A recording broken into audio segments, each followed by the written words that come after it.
Hello students, welcome back in this channel. आज foreign trade हम पढ़ रहे हैं और इसमें आज हम 3 टॉपिक्स क्लियर करेंगे। फर्स्ट होगा कंपोजिशन ऑफ फॉरेन ट्रेड और सेकंड होगा direction of foreign trade, third होगा 1991 अ ईयर ऑफ डिवाइड। तो सबसे पहले हम कंपोजिशन ऑफ ट्रेड समझते हैं। कंपोजिशन ऑफ ट्रेड का मतलब क्या है समझ लीजिए। पहले कंपोजिशन ऑफ ट्रेड का मतलब है कि वो आइटम्स जो हम एक्सपोर्ट और इंपोर्ट करने में शामिल करते हैं, जिन्हें हम एक्सपोर्ट और इंपोर्ट करते हैं, वो आइटम्स कहलाती हैं कंपोजिशन ऑफ ट्रेड। अब इसमें फर्स्ट पॉइंट है, 3 पॉइंट्स लिखे हैं। तो कंपोजिशन ऑफ ट्रेड में हमें आफ्टर इंडिपेंडेंस क्या हुआ, कौन से आइटम्स का शेयर बढ़ा और कौन सा घटा, ये हमें समझना है सबसे पहले। तो इसमें क्या है कि एग्रीकल्चर एक्सपोर्ट, जितने भी एग्रीकल्चर आइटम थे, वो जितने हम 1947 से पहले एक्सपोर्ट कर रहे थे ब्रिटिश टाइम में, तो उतने एक्सपोर्ट नहीं हो रहे थे, यानी कि उनका शेयर घटा। दूसरा है percentage share of the conventional item. जो कन्वेंशनल आइटम का मतलब है, जो हम कन्वेंशनल का मतलब होता है परंपरा, यानी कि परंपरा या रूढ़िवादी या बहुत समय शुरू से जो चलता हुआ आ रहा है, उसे कन्वेंशनल बोलते हैं। तो कन्वेंशनल आइटम का मतलब है शुरू से जो आइटम्स हम एक्सपोर्ट कर रहे थे और उन आइटम्स का जो वॉल्यूम है वो कम हुआ। और तीसरी बात है percentage share, increase percentage share of the manufactured goods. और जो मैन्युफैक्चर गुड्स हैं जो हमारे यहाँ इंडस्ट्रीज में बने हुए हैं, उनका शेयर बढ़ा, जो एक्सपोर्ट करने में उनका शेयर बढ़ा। तो इन तीनों चीज़ को पढ़ लेते हैं दोबारा से। तो decline in percentage share of agriculture exports, और ये एग्रीकल्चर एक्सपोर्ट्स क्यों बढ़ा, इसके कारण थे it happened owing to the following facts. इसके कुछ कारण थे जिस वजह से ये एक्सपोर्ट्स घटा, डिक्लाइन, कम हुआ। उसके कारण क्या थे? फर्स्ट था that India started using the farm products as raw material for its domestic industry. India ने जो इंडस्ट्रियलाइजेशन बढ़ाया आपने यहाँ, जैसे कि आपने इससे पहले पढ़ा है IPR 1956 में नियम कानून बनाए गए, इंडस्ट्री को ज़्यादा बढ़ाया गया, उसको प्रोत्साहन दिया गया। तो उसके बाद क्या हुआ, इंडिया ने जो है रॉ मटेरियल को अपनी डोमेस्टिक इंडस्ट्री में यूज करना शुरू कर दिया, जिससे कि जो एग्रीकल्चर प्रोडक्ट्स थे वो एक्सपोर्ट कम होने लगे। दूसरा, that the substantial rise in India's population has raised the domestic consumption of farm products. जो पॉपुलेशन, इंडिया की पॉपुलेशन बढ़ी, इंडिया की पॉपुलेशन बढ़ती चली गई, तो इंडिया की पॉपुलेशन बढ़ने की वजह से उसके जो डोमेस्टिक फार्म प्रोडक्ट्स थे, जो उसकी खेती, जो कृषि से संबंधित जो भी प्रोडक्ट्स थे, वो ज़्यादा यूज होने लगे, उनका कंजम्पशन ज़्यादा होने लगा। तो ये कारण रहे जिससे कि डिक्लाइन हुआ जो percentage share of the agriculture exports. दूसरा है decline in percentage share of conventional items. Conventional item का शेयर क्यों कम हुआ? उसमें conventional item of India export, पहली बात तो कन्वेंशनल आइटम कौन से थे, यानी कि जो परंपरागत जो जिन्हें हम एक्सपोर्ट करते थे वो थे jute, T, food grains and minerals etcetera. तो ये कन्वेंशनल आइटम थे, इन्हें हमेशा एक्सपोर्ट करा जाता था। तो ये कम हो गए क्योंकि इनकी डोमेस्टिक डिमांड ज़्यादा बढ़ गई। इनकी डोमेस्टिक डिमांड ज़्यादा बढ़ गई। बात वही आ गई कि जब पॉपुलेशन ग्रोथ हुई तो उससे डोमेस्टिक डिमांड ज़्यादा बढ़ी। Domestic demand for these items has tended to rise, बढ़ गई, और accordingly their share has tended to fall. तो इसलिए उनका जो परसेंटेज थी, शेयर था, वो कम हो गया। तीसरा है point, increase in percentage share of manufactured goods. अब मैन्युफैक्चर्ड गुड्स जो पहले नाम मात्र के जाते थे 1947 से पहले, इंडिपेंडेंस से पहले बिल्कुल होता नहीं था उसका एक्सपोर्ट्स, तो वो बहुत ज़्यादा बढ़ गया, उसके बाद इंक्रीज होता चला गया। तो उसका प्रेजेंटली, अगर हम प्रेजेंटली देखें, वैसे तो खासकर हम बात करते हैं कि 1947 से 1990 तक की, 1991 जो है वो एक ईयर ऑफ डिवाइड था। उसके बाद न्यू इकोनॉमिक पॉलिसीज बढ़ी, उसके बाद काफ़ी चीज़ें बहुत ज़्यादा बढ़ गई। तो अब प्रेजेंटली अगर हम देखें तो जेम्स एंड प्रीशियस मेटल्स, यानी कि जो हीरे हैं और जो जवाहरात हैं, यानी कि कीमती जो मेटल्स हैं, और मशीनरी है, व्हीकल्स हैं, and notable exports of India. तो ये इन चीज़ों का जो मैन्युफैक्चरिंग गुड्स हैं, ये इनका एक्सपोर्ट बहुत बढ़ गया। और बढ़ने का मतलब है इसलिए बढ़ा क्योंकि हमारी इंडस्ट्रीज में प्रोडक्शन ज़्यादा होने लगा, हमारी इंडस्ट्रीज प्रोग्रेस करने लगी, जिससे कि प्रोडक्शन अपना सेल्फ कंजम्पशन से ज़्यादा होने लगा, जो हम एक्सपोर्ट करने लगे। तो यहाँ ये तीनों पॉइंट्स आपकी समझ में आ गए होंगे। फर्स्ट है कि एग्रीकल्चर एक्सपोर्ट्स कम हुआ, सेकंड है कन्वेंशनल आइटम का जो परसेंटेज शेयर है एक्सपोर्ट का वो भी कम हुआ, और तीसरी बात है जो मैन्युफैक्चर्ड गुड्स हैं उनका शेयर इंक्रीज हुआ, यानी कि बढ़ा। तो ये कंपोजिशन रहा हमारी फॉरेन ट्रेड का। इतना आप इसे स्क्रीनशॉट ले लीजिए और इसके शॉर्ट नोट्स बनाने के लिए आपको इजी रहेगा। फिर इसके बाद अगला कॉन्सेप्ट पढ़ते हैं। अब इसमें हम पढ़ते हैं डायरेक्शन ऑफ फॉरेन ट्रेड। यानी कि डायरेक्शन ऑफ फॉरेन ट्रेड का मतलब है कि हमारे फॉरेन ट्रेड की डायरेक्शन क्या थी, यानी कि फॉरेन ट्रेड कौन कौन से हमारे कंट्रीज उसमें शामिल थे और कौन से हमारे लीडिंग पार्टनर्स थे, ये हम अब इसमें पढ़ेंगे।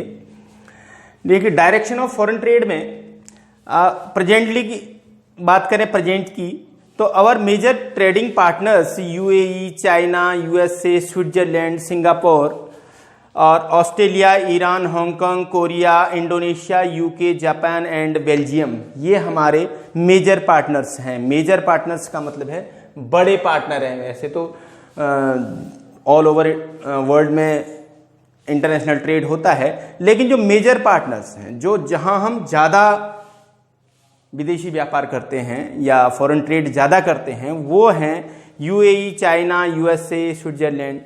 तो यूएई जो है वो काफ़ी उभर के आगे आ रहा है। प्री 1951 का मतलब है कि 1951 से पहले our foreign trade confined means restricted largely to UK and USA. जो 1951 से पहले जो हमारा फॉरेन ट्रेड था वो रिस्ट्रिक्टेड था या कन्फाइंड था किसके, यूके और यूएसए, यूनाइटेड किंगडम, यानी कि ब्रिटिशर्स के जो इंग्लैंड के लिए और यूएसए के लिए ही रिस्ट्रिक्टेड था, वहीं होता था मोस्टली। लेकिन 1951 के बाद इसमें काफ़ी कंट्रीज जुड़ गए, और जिसमें आज के टाइम में अगर हम देखें तो ये सारे कंट्रीज आपने पढ़ लिए, तो इसमें यूएई जो है वो काफ़ी आगे निकल के आ रहा है। दूसरा पॉइंट है, in the recent years UAE has emerged as our leading trading partners. तो अगर हम रिसेंट ईयर्स में देखें तो यूएई यूनाइटेड अरब एमिरेट्स, इसको फुल फॉर्म होती है इसकी, तो ये जो कंट्री है यूएई, ये काफ़ी आगे निकल के आ रहा है, यानी कि ट्रेडिंग पार्टनर में लीडिंग रोल कर रहा है। लीडिंग ट्रेडिंग पार्टनर का मतलब है जो सबसे आगे हमारा ट्रेडिंग पार्टनर्स में आगे आ रहा है, सबसे आगे आ रहा है। टिल 2007-8, अगर 2007-8 तक की बात करें तो USA was our leading partner. हमारा यूएसए जो था, यूनाइटेड स्टेट ऑफ अमेरिका, तो ये हमारा लीडिंग पार्टनर था। कंटिन्यू टू रिमेन्स हो, वो कंटिन्यू बना हुआ है, अब भी बना हुआ है, जो आपको ये शेयर ऑफ एक्सपोर्ट और इंपोर्ट से भी पता चल जाएगा। अगला पॉइंट है शेयर इन इंडिया एक्सपोर्ट में इंडिया का शेयर किन किन कंट्रीज में कितना % रहता है। ये तो बहुत सारी कंट्रीज हैं, 2-3 लिखी हैं, 3-3। तो यूएसए का शेयर है 15.9%, यूएई का है 9.1% और चाइना का है 5.1%।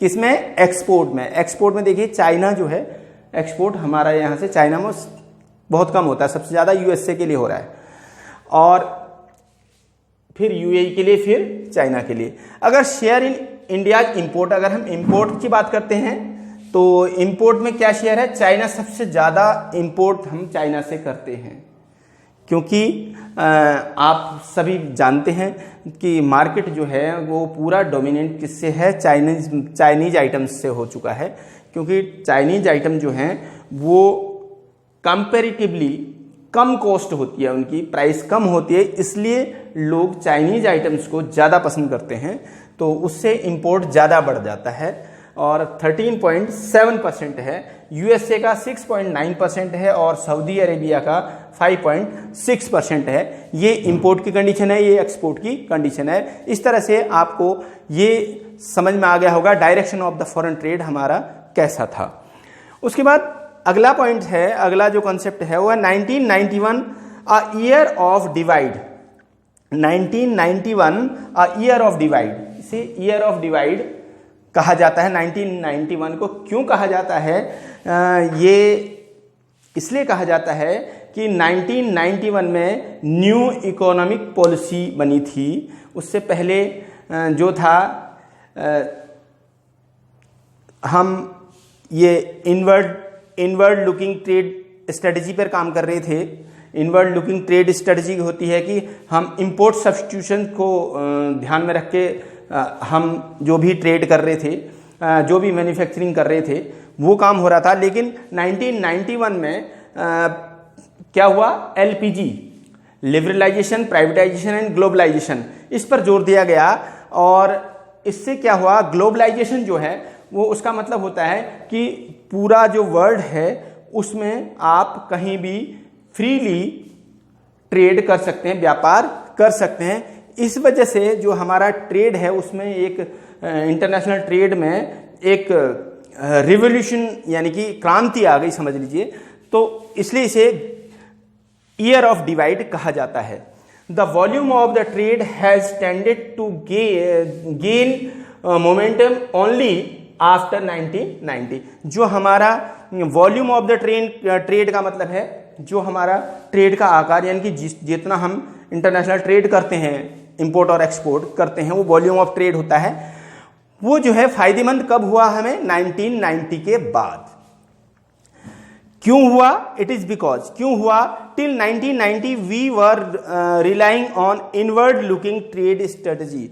तो 1990 तक हम क्या कर रहे थे? इनवर्ड लुकिंग ट्रेड स्ट्रेटजी पर काम कर रहे थे। इनवर्ड लुकिंग ट्रेड स्ट्रेटजी का मतलब है कि हमें अपने कंट्री के इंडस्ट्रियल सेक्टर को मजबूत बनाना था, जिसमें हमें विदेशों से जो है कंपटीशन नहीं करना था और उसे कंपटीशन को रोकने के लिए क्या था? वहाँ से हमें इंपोर्ट नहीं करना था। जो वो इंपोर्ट करने वाली, वहाँ से जो इंपोर्ट करते उन चीज़ों को अपने यहाँ बनाना था। तो इसे इनवर्ड लुकिंग ट्रेड स्ट्रेटजी कहा जाता है। इसका एक सेपरेट कंसेप्ट है, उसे हम अगली वीडियो में पढ़ेंगे इससे।